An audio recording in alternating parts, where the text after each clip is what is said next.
桃园捷运绿线的工程继续咧进行，为着获得完工的进度会当较紧呢，今年是加强出动4台机器同时咧挖地图，这嘛是全国捷运工程史上唯一的记录。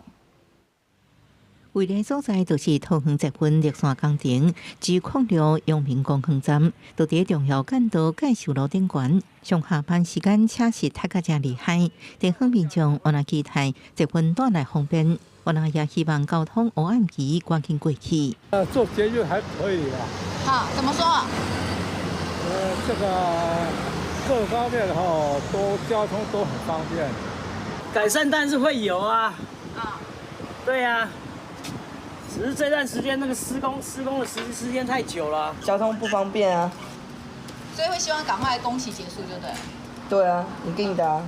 台湾地下工程内底第5台尖盾机出发，为G06阳明公园站调向G05小大南站上行线内骨，为赶紧绿线磅空完工进度，减低交通黑暗期。今年G06站总共有4台尖盾机，工作时间第1下咧骨，这伫全国捷运工程史上，应讲是唯一的记录。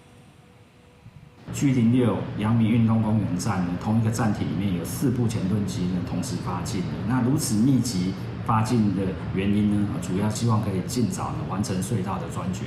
桃园绿线指示控制表工程位置控制桃园站向南边到北地区介绍路2段，用地下化设计，磅空全长差不多10.52公里，包含上下行线，总共10条磅空。目前已经贯通2条，年底进行绿线北部地区7台尖盾机会全部搁入去。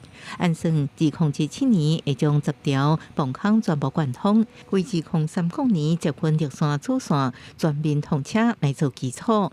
记者综合报道。